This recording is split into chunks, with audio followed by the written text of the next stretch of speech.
From San Diego, California, this is a One Extraordinary Marriage Show, where being busy is overdone, romancing is fun, and scheduling sex has taken the guesswork out of wondering when you're going to get some.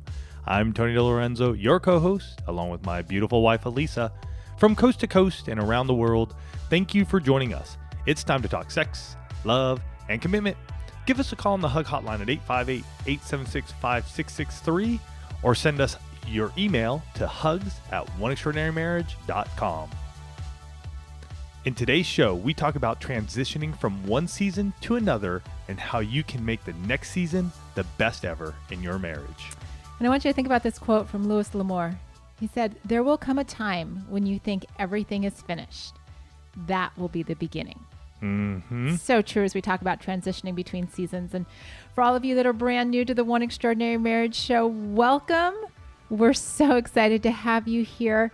For those of you that have been listening for a long time, we love knowing that you tune in each week. And we start each and every One Extraordinary Marriage Show with a hug.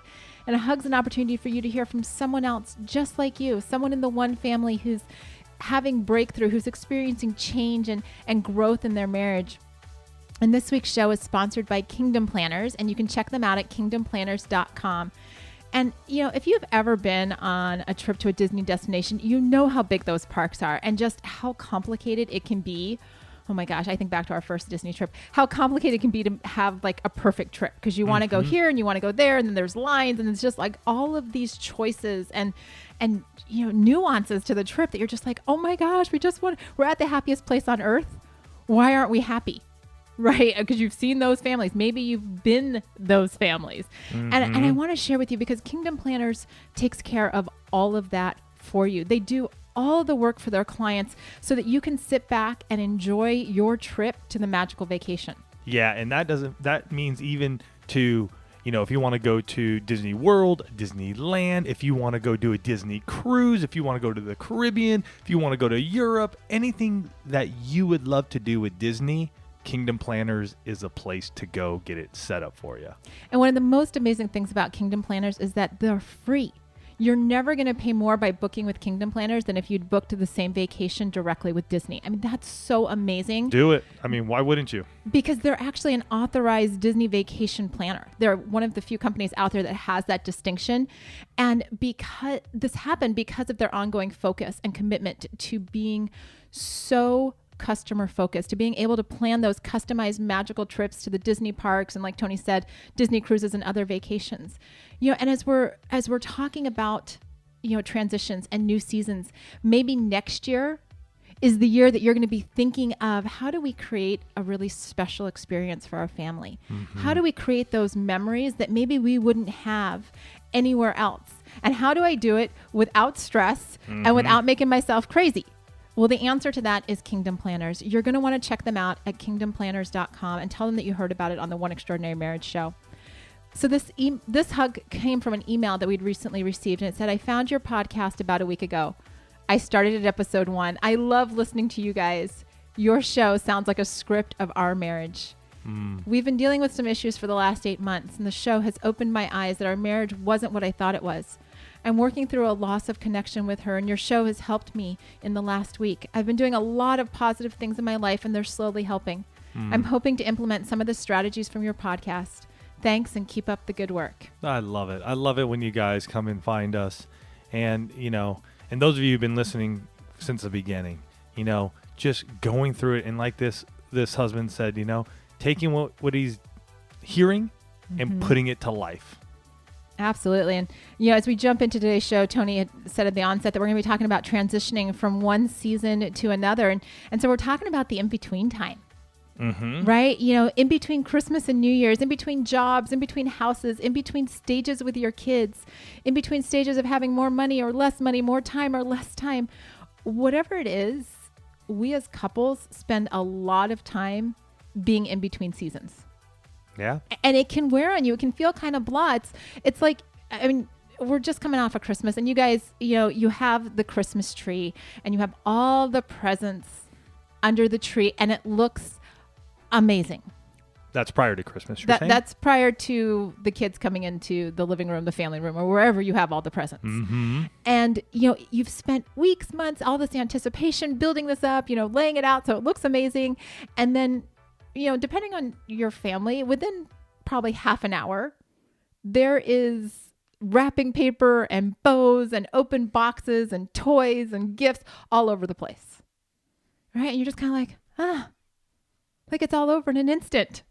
It seems like, and when you spend all this energy, right? Think about it. I mean, some of you started Christmas shop. Well, I mean, like we actually start planning for Christmas financially in January.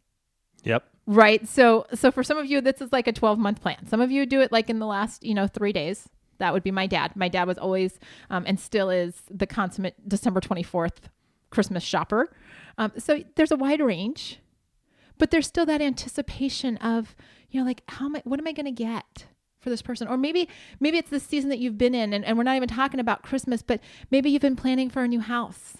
Yeah. Or a move across country or a new job. And there's all this, like, what's it going to be like? What's going to happen? And then the reality comes of having to move and having to pack. Not so much fun. The anxiety for a lot of people in starting a new job. Right? I've got a coaching client, and she'd been in her job for, I think, probably like 10, 15 years, switching to a new job. And all of a sudden, it's like you get out of that routine of, I know what I'm doing, to, oh my gosh, everything is like new, everything's different. new and different. And yeah. And as you're in this in-between time, as you're in this place of transition, you can find yourself with a lot of questions, right? What's coming next, right? I mean, that's a big one when you're talking about Christmas to New Year's, when you're talking about job changes, when you're talking about house. What's next? What's our life going to look like? What am I going to do after this season? If you don't have that, plan for 2018 for the next year, if you don't have, maybe I just talked to somebody the other day and their position is being eliminated. What's next? And as we talk about this too, what comes to my mind is those of us who have older kids, and they're going like ours, high school, middle school. And Elisa and I are already sitting here going, man, we only have 3.5 years with our oldest.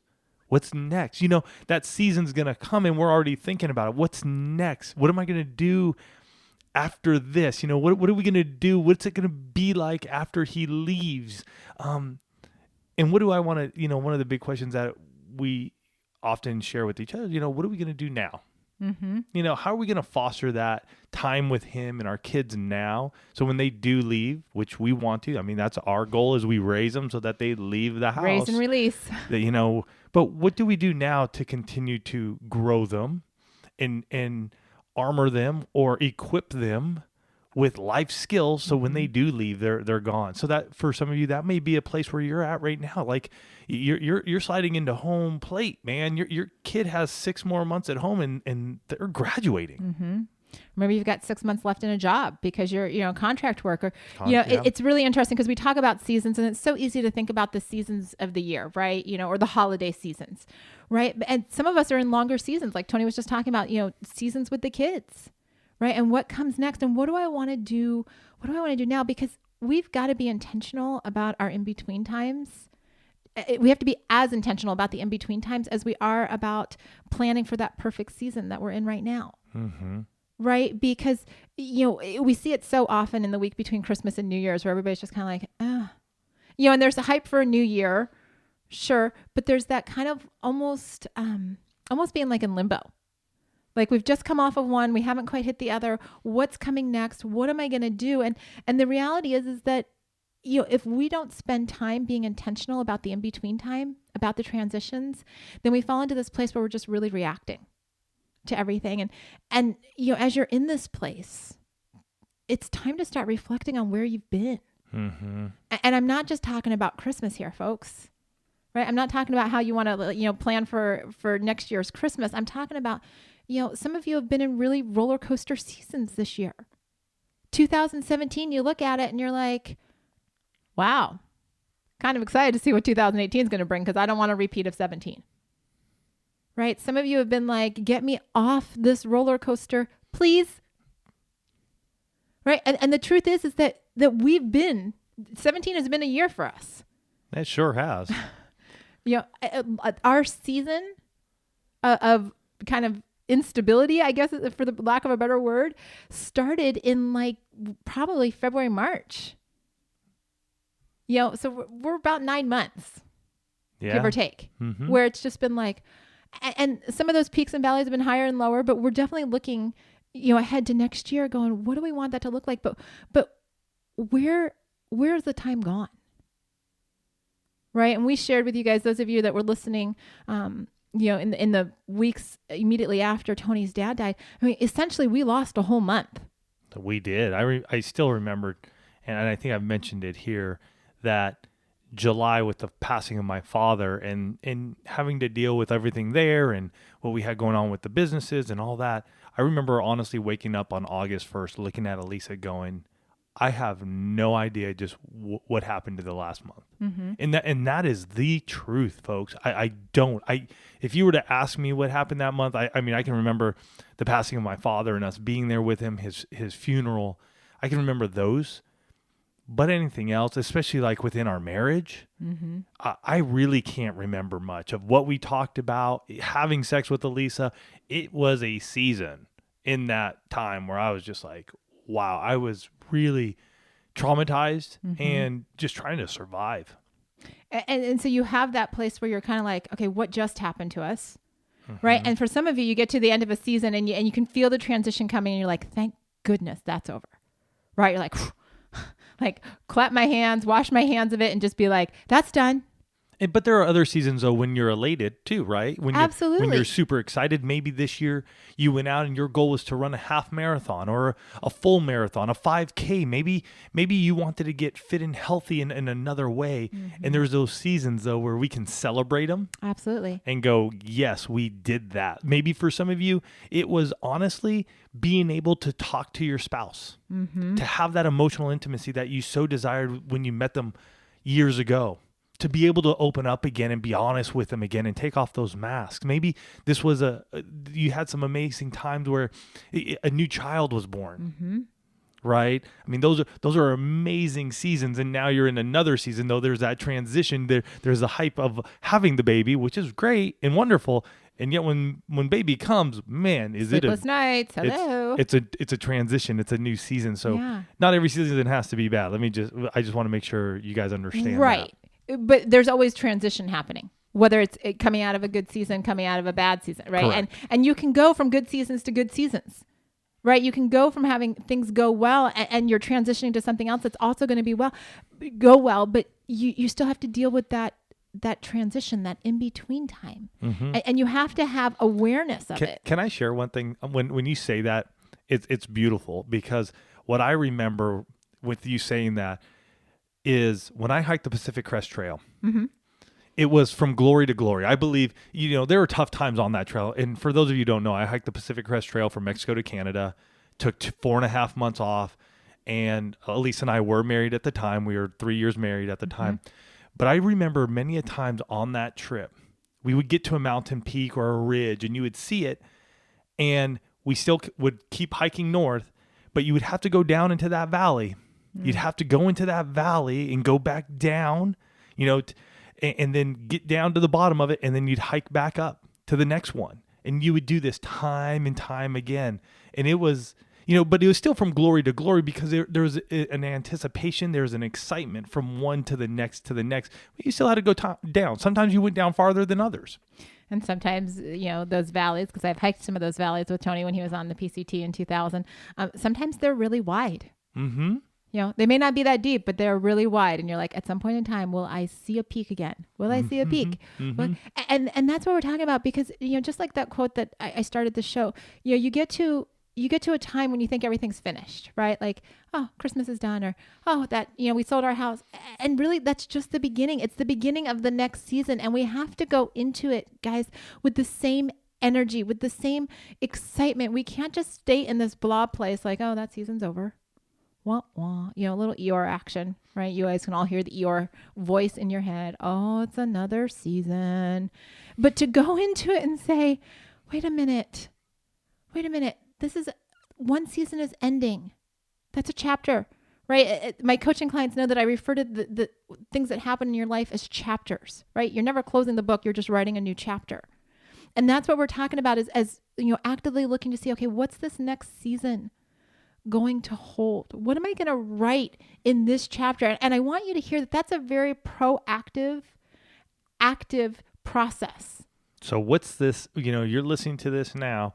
What is this next season of my life going to be? Mm-hmm. And already start thinking through that. Wherever you may be, it's like, where are you going to go? Where are the goals that you have set forth for yourself to get you to that next place? Right, because it doesn't just happen. Guys, I can tell you, we've been doing this show for 8 years. Mm-hmm. It didn't, this has been a season of our life, right? This season, which I can tell you, back when it started almost 8 years ago, sitting in, our freezing cold garage. January 2010. January 2010, right? Sitting in our freezing cold garage, doing the intro, trying to get through the show. I don't even know how many times we actually, I wish we'd recorded all the bloopers, but that was the start of a season, right? And it's a season that we don't know. I mean, we're in it for the long haul. We have no idea how long the season is. And yet we look at each year as the start of a new season within that overall season.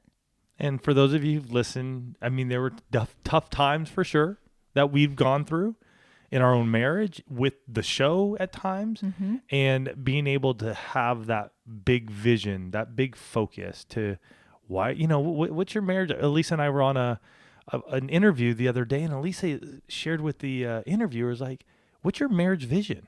Right. What's the big vision for your marriage?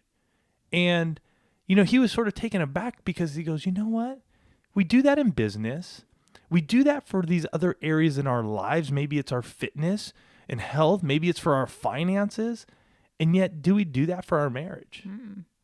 And most of us would say, no, it's just going to work itself out. And when we go through these seasons, we'll make it through. It's okay. And yet, we really need to have that. Mm-hmm. We need to have that marriage vision. What does it look like to go, we're going to be married 50 years, 60 years. We're going to live here. We're going to have X number of grandkids, presumably, depending on That how when many. you've got a little less control over. Right. And yet you could say, hey, you know can what? envision your grandchildren. Right? Absolutely. This is our vision for our marriage. That may be the ultimate. Mm-hmm. And then you can back yourself up for right now, for the first 5 years of your marriage, the first 10, the first 20 years of your marriage. Absolutely. And as we head into the next year, there's some key steps that we want to encourage you to take this week or whenever you listen to the show, right? Because I know a lot of you are busy right now, to make sure that your next season is the best season ever. And I just want to remind you that before we do that, one of the ways to create the next best trip for your family is to reach out to Kingdom Planners at kingdomplanners.com and let them take care of all the details, right? Let them ask you the questions so that they can send you. I will tell you guys, when they send you your itinerary, when they send you, we've received one of these for a Disney trip that we did. It's a little bit mind blowing.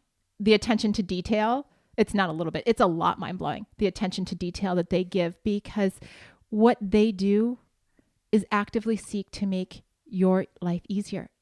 Make that season, make that trip the best ever, and check them out at kingdomplanners.com and mention that you heard them on the One Extraordinary Marriage show. So as you're in this in-between time, it's time to start having a few conversations with yourself and with your spouse. Whether it's been a good season that you've been in or a rough season, what went well, right? What worked for us? Was it our planning? Maybe even though it was a rough season, case in point, when things were going downhill quickly with Tony's dad. And so he died beginning of July. Going back like May and June, Tony's like, you know what? I'm really stressed. I need to feel connected with you. We're going to have to bump up the intimacy lifestyle. Okay. So that was a conversation that we had. My thing was, we may bump it up just because I need that connection with her. And yet it may change a little bit too, so some weeks may be, hey, we may end up having sex 3 times, where the next week, due to things that are going on, it may only be once. Right. And so that was just us being able to share that with each other and understand, for me, especially just allowing Elisa to hear that. So there wasn't frustration on my side, and she could be there and go, okay, I can support you this way. Right. Just keep me posted.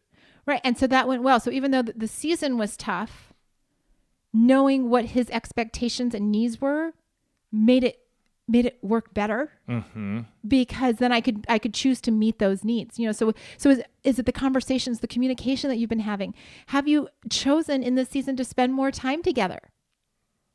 Right? Maybe, you're looking for a new house and you're in the process of doing a house. And so you're doing all of the like, let's talk, furniture, or let's go house hunting together, or let's do this together. And so you're spending time together in whatever the season is.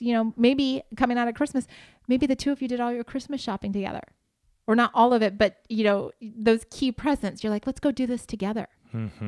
Right? Is it how you just had a plan? And I can just say, even spending time together, when you're going through those seasons of life, it's very easy to isolate yourself. It's very easy. Been there, done that. Honestly, I don't want to wear the badge for that. I think isolation is the worst place we could be during these seasons. We think we can do it on our own. We think, you know what? I'm gonna just crank through, and it's gonna happen. And you know what? And you have a spouse there who's sitting there, most likely, going, "Honey, let me know how I can help you. Honey, how can I assist you? Honey, what is it that I could do today to support you?" Could go either way, husband or wife. And so spending time together, I would say, make it a point to do something like an activity together. Get out, do a walk and talk. Make it a point to get physical a little bit in that part of your life. Get your body moving. If it's something else that you like doing, go do it. I just bring up walk and talks all the time because that's what Elisa and I love to do. Whatever it may be for you, you guys may have a tandem bike. Make sure you don't put that aside because you're going through this time. It's very easy to do it, and I will be the first one to raise my hand to say I have done it. My goal, though, has been to, in those times, to not clam up and not isolate myself, because the devil wants you to be isolated. Sure. He wants you to be far away from everybody else, to keep you away, keep you in the dark, so you can sit there and in this season of life go, "I'm no good. I'm not worthy." You are worthy. You just need to step out into the light again and let the glory of God shine upon you. And you can do that by just spending some time with your spouse, doing something, an activity together. Absolutely. So you look at, first you look at what went well, because we always want to start with a positive. Then you start looking at, what didn't go so well. Maybe we didn't plan well for a move, or maybe the job transition, we just kind of were letting it happen, and, it just didn't go so well. Maybe you weren't communicating, right? Maybe you weren't spending time, like Tony was just saying, or maybe there was a loss of control. You just felt out of control because circumstances were beyond your control. When kids' schedules get into the mix, and there's all of these you can feel very out of control because it can feel like there are a lot of demands on your time. And maybe what that results in is the two of you feeling disconnected. And so maybe that's what didn't go well in the season. Maybe, if it's Christmas, you felt like, one of you just made all of the arbitrary decisions, and you're like, I'd like to be consulted, or at least talked to, or, could we still spend time together? Whatever it is. But you've got to answer that question about what didn't go so well, because that's what's going to help you make the next season better, because you're going to take what worked and what didn't, do more of what worked, do less of what didn't, and then start crafting what the next season's going to look like. Because, go ahead. And I just want to say, again, for myself, being isolated. With the death of my dad, it would have been very easy for me to just isolate myself. Instead, I chose not to. Instead, I chose to communicate with Elisa some of those expectations that I had around our physical intimacy. I talked to her about other areas of my life where I was having difficulty. I may be more emotional. I may be crying. You know what I mean? But I wanted her to know that, to see it, to understand it, so that I didn't just isolate myself in those times by myself and wallow in that. So you bring all of that together, and then as you start to look to the next one, you say, what are you most looking forward to in this next season? Right? Because every season, whether it's going to be, maybe something that presents some challenges, or it's something that you're super excited about, you got to know what the other person is excited about or expectant for. Right? Because then you're on the lookout for it. Right? Then you can actually say, what, can I be an active participant in making this happen for my husband or my wife? Right? Like let's say you're going on one of those Disney trips, right? The next season's going to be going on a Disney trip with Kingdom Planners. And you're like, maybe your spouse really wants the Mickey Mouse ears, right? Like they want the whole family in Mickey Mouse ears. So you go first day and you get Mickey Mouse ears for everybody. And he or she is going to be like, score. We did, right? But because that was something that they were excited about, they were looking forward, they shared with you, and you got to participate in making that happen, right? Part of marriage, guys, is doing what you can when you can for the one that you love. And on the other side of that, your spouse doesn't have ESP, and we have a show on that. So you need to share your expectations, be it in the house, be it when you're going on vacation, be it with sex, with jobs. You have to share what's in your mind with your spouse so they know what to expect and they understand you as well. And that's key, folks.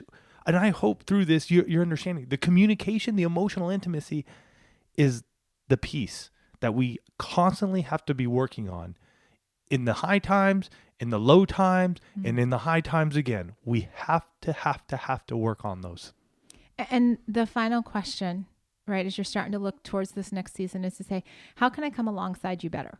Right? Your husband or wife may have expectations, right? That's what we talk about. What are you most looking forward to? You've talked about what's worked and what hasn't. But the reality is like in our case, Tony and I have known each other for 23 years. What I needed from Tony as my boyfriend, as my fiance, as my newly married husband is vastly different than what I need from him today as my husband of 21 years. And yet if he just kept treating me like his girlfriend and just meeting my needs in that place, we'd be so frustrated. Right. Oh, so this goes back to the ESP part, but it comes from the conversation between the two of you. Ask, how can I come alongside you? Right. This season's going to have unique challenges. Maybe this year you're moving and, the last time you moved, you only had one kid, but this year you're moving and you got 4 kids. It's going to be a little different. That's a big change. Right. Like how are we going to corral the 4 plus the moving? Right. So you got to ask those questions. What can I do for you? Because when you ask that question of your spouse and you genuinely take the time to listen to their answer, you create an opportunity where your spouse can feel safe, feeling vulnerable. You want to talk about creating a better season? Create a place that's safe for your spouse to feel vulnerable. True. And in doing so, your marriage goes to another level because you're saying, I want to know who you are right now. I want to know the person that I'm married to right now, what your needs are, what you're looking forward to, what works for you, what doesn't work for you. Because if I know that information, then I can actively make the next season, whatever that is, the best season in our marriage. Yeah, I love that. That is so good. And as we roll into a new year, for many of us, it is a new season. It's a new season. It's a new time. What are we looking forward to that's going to just rock our worlds, right? And hopefully you've heard what we shared here today. What are you going to do? What went well in that season? What went well in this season for you? What didn't go so well? These are questions you guys got to be honest with each other. Because when you're honest with yourself first and foremost, how much better it is and how much easier it is for you to share that with your spouse. What are you most looking forward to in the next season? Be it, hey, if you got a promotion, what does that look like for you? Because that's a cool place to be. Maybe you've worked your tail off. You've busted it and you got that promotion. What's that next season look like for you? What are you looking forward to it? And allowing your spouse in so they understand as well. And how can I come along you better? How can you do that? Ask your spouse how they can come alongside you, or even ask how, or better yet, share with your spouse how you can come alongside them better. Open up, let your spouse know what's going on. I think that's the big thing here today, you guys, is to really just love on each other. To do that, we talk to so many couples, and the thing that I hear over and over again is that I don't know what's going on. I don't understand them. I'm frustrated. And you guys got to open up and talk to each other. You got to communicate. We have a great program called He Zigs, She Zags, Get Your Communication on the Same Path. That's all about working together in your communication through any season of life. If you want to check that out, you can go to HeZigsSheZags.com. Learn more about it there. We love you guys. We hope you have a fantastic fantastic week. We can't wait to catch you next week, next year. We are going to blow this thing up. Let's go at it. Let's have fun. And gosh, we love you guys. Have a fantastic week, and we'll catch you next week.